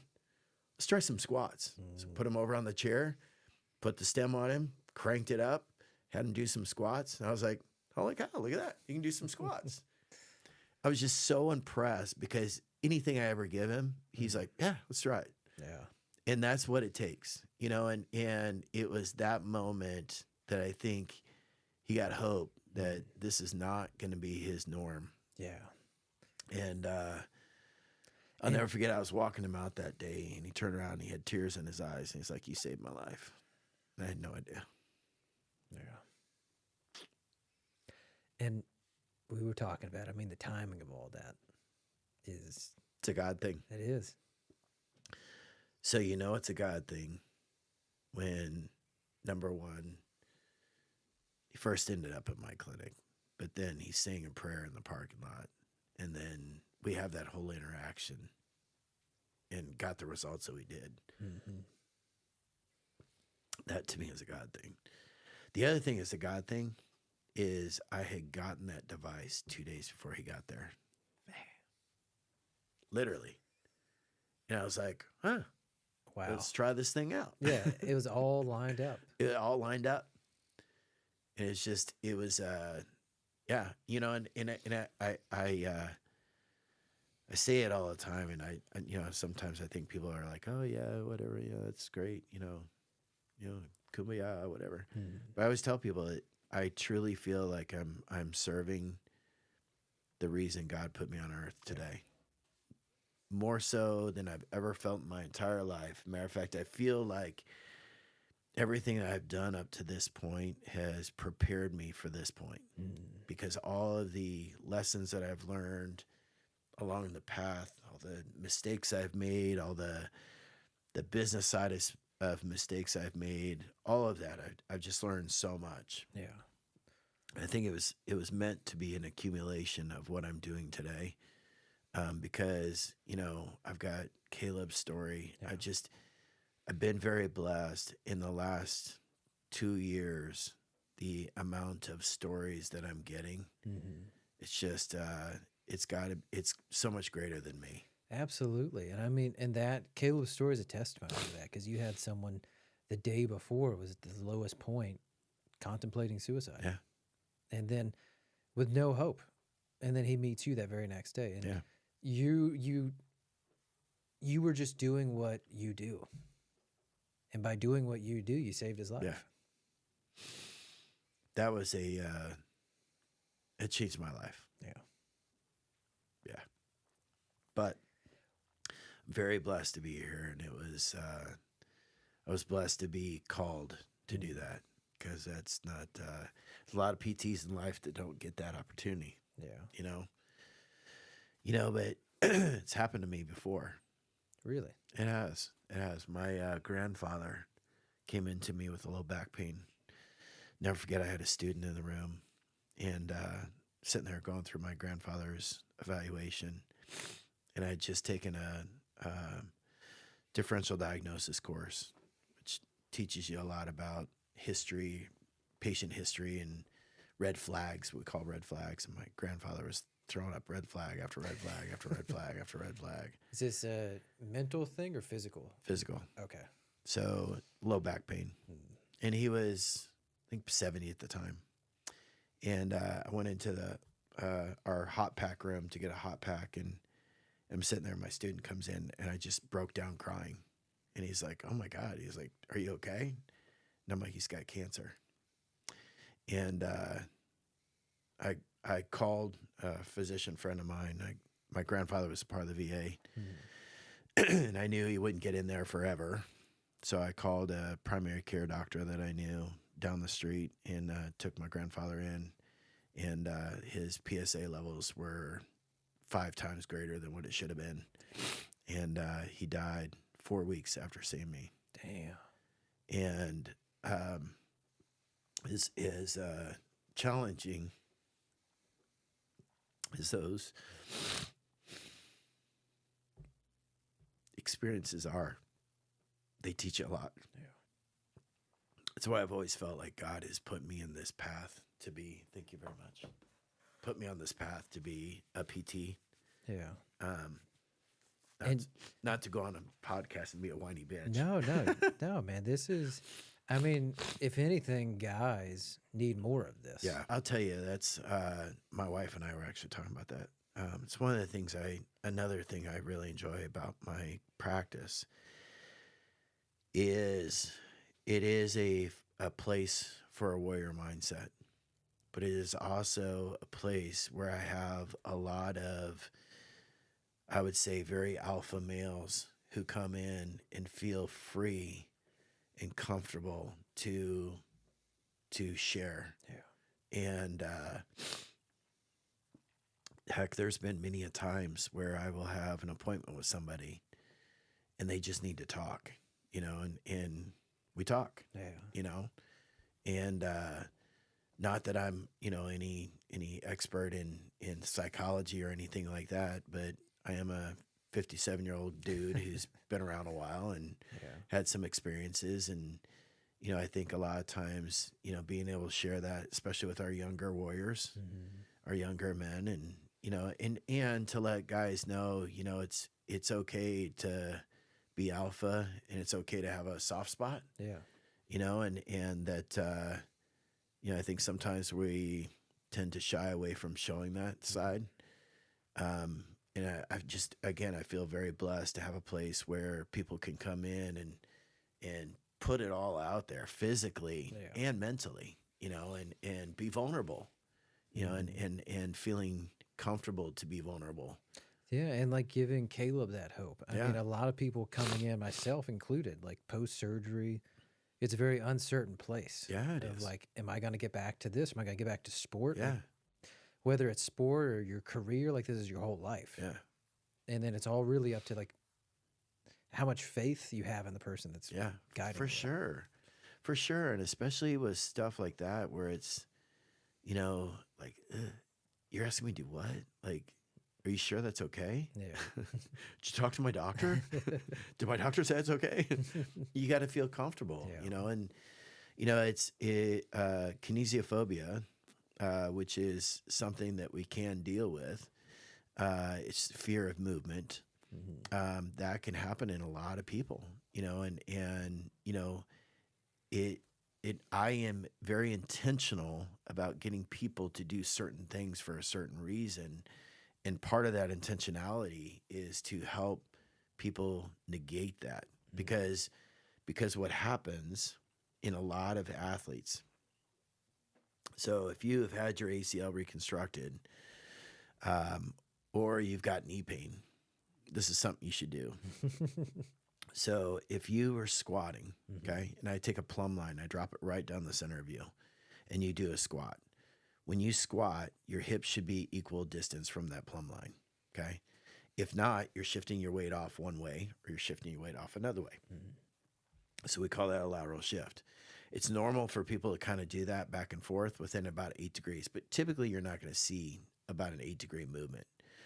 There are some people who shift significantly off to one side. So 10, 20 degrees off to one side. Now, the problem with that is that when you start loading that under weight, that tends to get worse, and it adds to imbalances in strength as well as loading to the joints. So you load one side of your hip and your knee and your ankle differently than the other side, right? I see. So that has repercussions for it, for tissues breaking down, total joint replacements, that kind of stuff. So correcting a lateral shift is super duper important. So what I always tell, a lot of my athletes is that you take your phone, place it, I'm sorry, I keep hitting this. Take your phone, place it directly behind you, and then perform a squat. And as you're performing that squat, make sure your phone's not pitched to the right, not pitched to the left, it's straight behind you, filming you doing your squat from behind. Then do about 15 reps, then look at the video. Do you shift your weight off to one side? If you do, just try to correct it. Having that visual impact or that visual feedback is super important.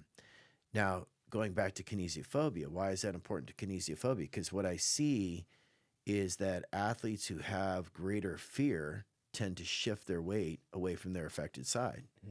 So if you have fear about putting weight on your leg, you most likely are doing that when you squat, when you sit on the toilet, when you sit in a chair, when you sit in your car, all the times you squat. And all that compounds. Yeah.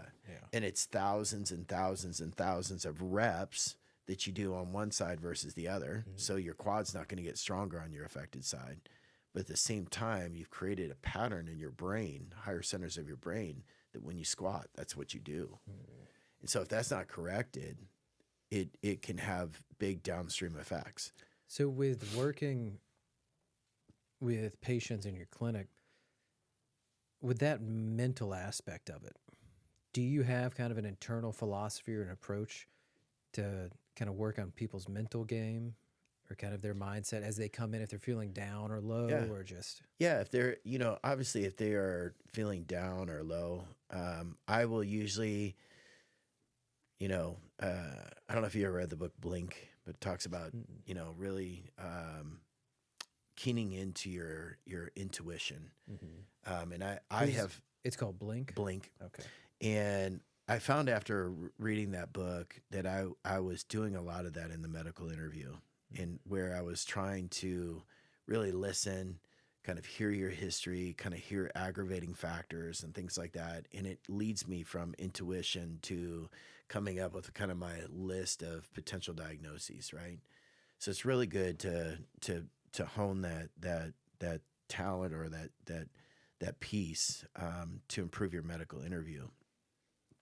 But for me, that piece guides me a lot, because I can also use that to kind of sense like your overall body posture, your overall facial expressions. There's a lot to that. And as soon as somebody walks in, I usually greet them with a smile. I mean, you've seen, I greet you with a smile, a handshake, like, how you doing? How'd you do your last treatment? If I'm getting more of a flat effect or, less than optimal feedback, that's going to automatically stimulate, hey, you doing okay? I'm going to actually ask the question.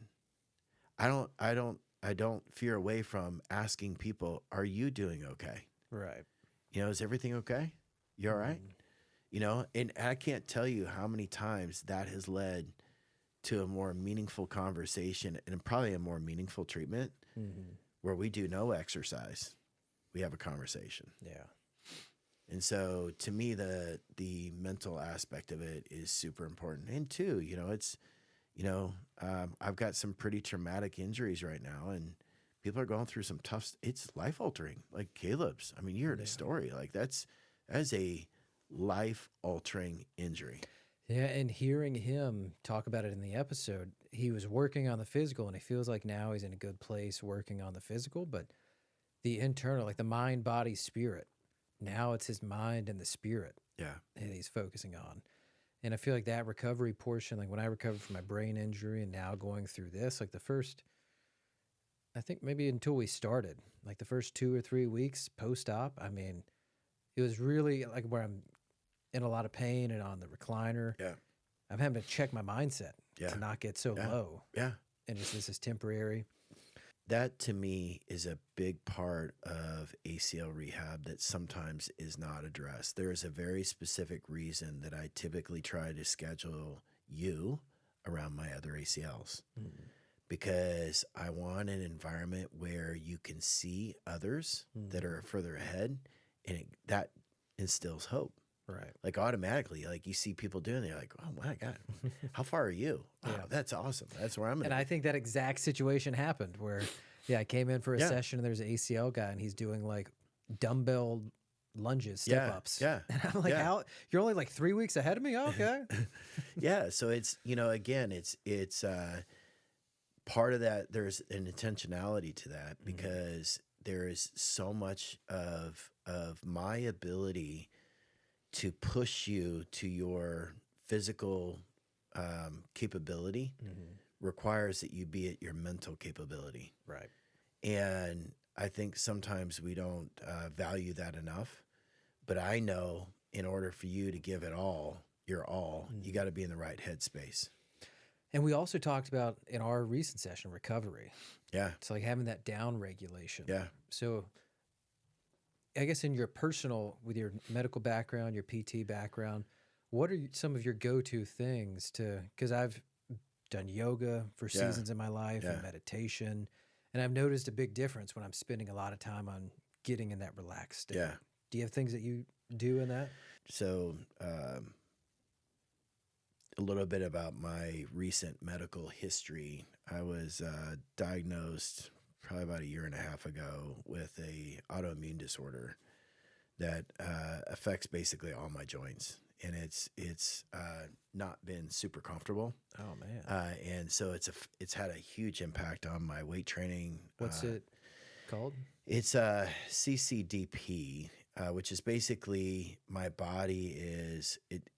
The easiest way to describe it is that it's kind of like gout, but it's not gout crystals, but you get it in all your joints. So sometimes I'll wake up and I can't move my shoulder. Sometimes it's a knee. Sometimes it's my ankle.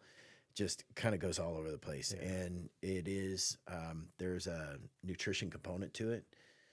So I know that, for example, I can't drink alcohol. I can't, certain foods will set it off.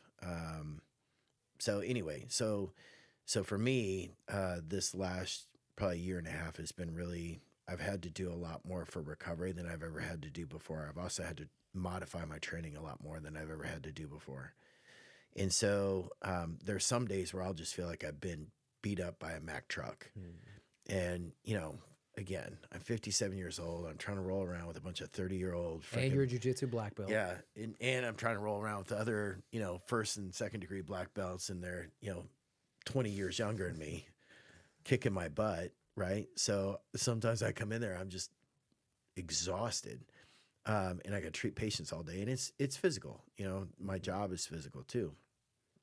So one of my favorite kind of recovery things to kind of just make me feel like a new person is typically I'll do a cold plunge, 39 degrees, usually about 8 to 10 minutes.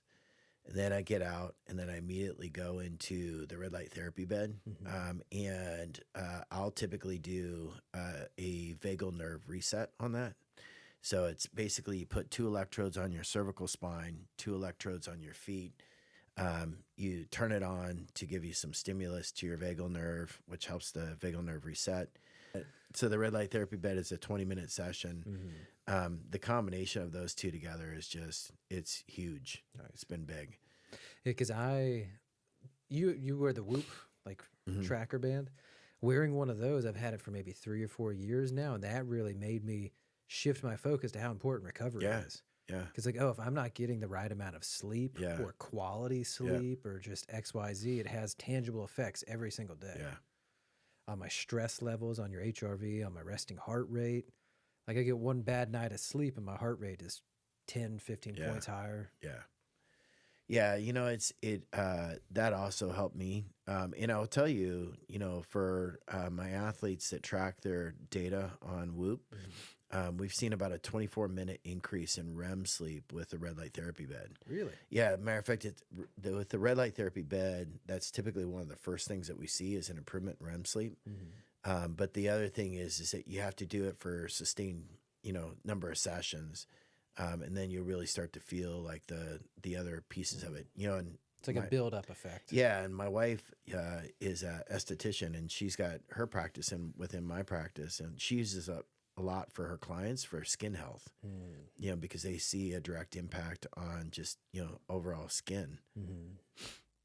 So we'll tell you, you know, for PTs out there, if you've not done jiu-jitsu, you know, I got my master's was in physical therapy. I was practicing for about 3 years and decided I wanted to learn more about human movement. So I went back.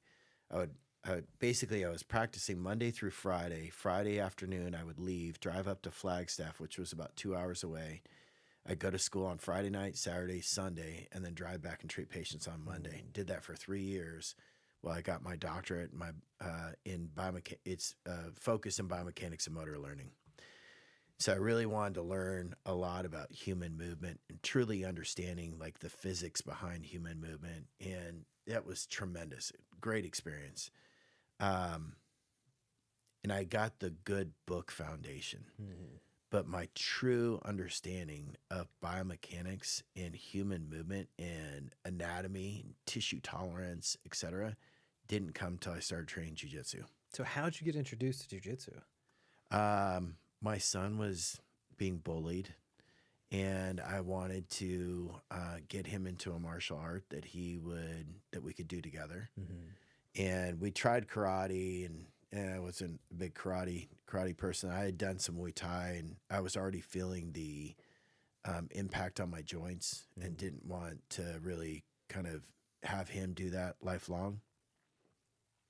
So then I started looking at jiu-jitsu, and we found an academy that we went to, and so he and I signed up and started training together, and trained together for about 8 years. Nice. And then he went off to high school, did high school wrestling, Father Ryan, local high school here. Wrestled at Father Ryan for 4 years, and then went to college, and he's been having a little bit of a struggle coming back. And he came back a little bit into mid last year, and he was 21. He's 21 at this point. He's got a green belt on. So me and one of the other black belts are like, we should really promote him. But he's not a white belt. You know, he's been training for 8 years. Like, we should really make him a blue belt. So my very first promotion as a black belt was to my son for his blue belt. Oh, man, that's awesome. Epic. Wow. And that's so cool to have that together. Yeah. I can't wait to have a kid. One of the reasons, just to get them into jiu-jitsu. Right? Right? And then you'll be a black belt, and you can promote him. Exactly. I got to get past this injury, and then we'll get to purple. Yeah, that was one of the most epic things in my jiu-jitsu career and especially to be it wasn't planned out, it was to be my very first promotion to my son. That was pretty freaking awesome. Man, so you have the 2 kids? Yeah. Nice. Yeah. My daughter, she's 25. She's special needs, and then my son is 21. I tell him he's special needs, but he's not. You just got to keep him in line. Exactly. Man. Tatum is she is a blessing. And again, I mean, I alluded to this before. I think God put me on path for a certain reason. I had a handicapped father. I took care of my dad, helped with my dad a lot. Gave me a certain appreciation for that, gave me an understanding. And then my wife and I found out prenatally that my daughter was going to be special needs. She has what's called Joubert syndrome. It's basically a deformity of the cerebellum. At the base of your brain is your cerebellum, and when it forms, it grows together and comes together at a very spot called the vermis, and that's where the 2 halves of the brain come together on the cerebellum. And hers didn't come together, and so it presents very similar to kind of like a cerebellar stroke. So your eyes are not coordinated, your muscles between your right and your left are not coordinated, so it makes gait very difficult, makes coordinating hand motions and eye and hand coordinations and things like that. And it has an effect on visual. Like she didn't open her eyes until she had surgery to open her eyes, because she had paralysis of her levator scap, or not levator scap, of her one of the eye muscles. I won't pretend to know the facial muscles. But she had a paralysis there, and they had to do a levator sling to get her to open her eyes. So how old was she at that 6 months. Oh, so her first surgery was around 6 months. And she's had, several since then. She had a spinal fusion from about T5 down to L5S1. She's got Harrington rods in there for scoliosis. She had pretty severe scoliosis, which sometimes develops in these kids. So, but she's been a blessing. So as a father, with your knowledge in the PT space, how was that? Were you trying to see what you can do from the mobility PT space? Or how? Yeah, to be honest with you, one at that time, that was so foreign to me. Yeah. Pediatrics, and we were because that's a lot of specialty. Like getting kids to roll. Yeah. Like getting them to get on their belly, and like that's just not stuff I was familiar with. So we had a lot of pediatric therapists, and quite honestly, probably the best pediatric therapist that I know, probably in the country, is my wife. She's not a pediatric therapist, but Nice. she was. She probably did all the research. Yeah, she did all the research, you know, and you know, she gave up her career basically to, you know, to work with our daughter and Wow. to take care of our daughter, you know. And so throughout her entire life, I mean, Tatum is who Tatum is because of her mom, because she Wow. was just, you know, such a, you know, from the very beginning. And, you know, Marina is like the ultimate researcher. like she had binder after binder of studies and papers and stuff related to, you know, diagnosis and supplements and Yeah. like, you know, she's that is her thing, you know. And she was 100% invested in Tatum, and Tatum is who she is today because of her mom. Wow. And Tatum had great parents. I mean, that's amazing. Yeah, she had a great mom.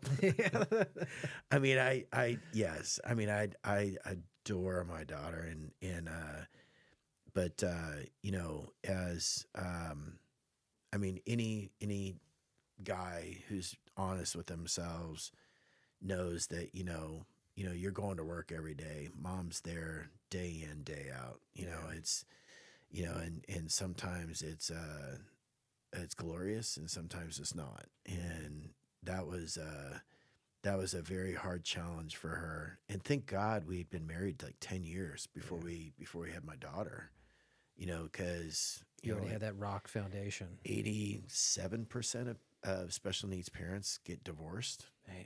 you know, and we were there with each other the whole way through. You guys rock solid the whole time?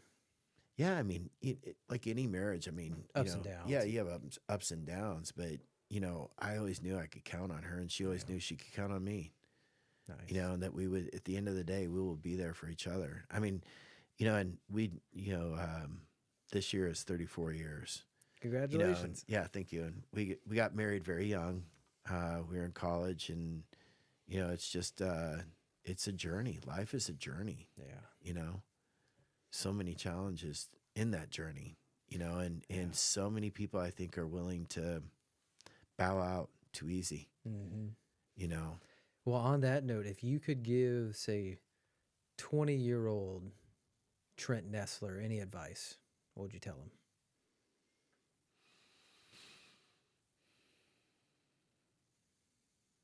Read the Bible more. Yeah. My younger self, appreciate your wife more early. And don't do that one dumbass thing that you did at 24. I'm just kidding. To be continued. Just kidding. Well, Dr. Trent Nessler, thank you so much for being on here. Oh, thank you so much for having me. This is awesome. Appreciate it. Bye, everybody.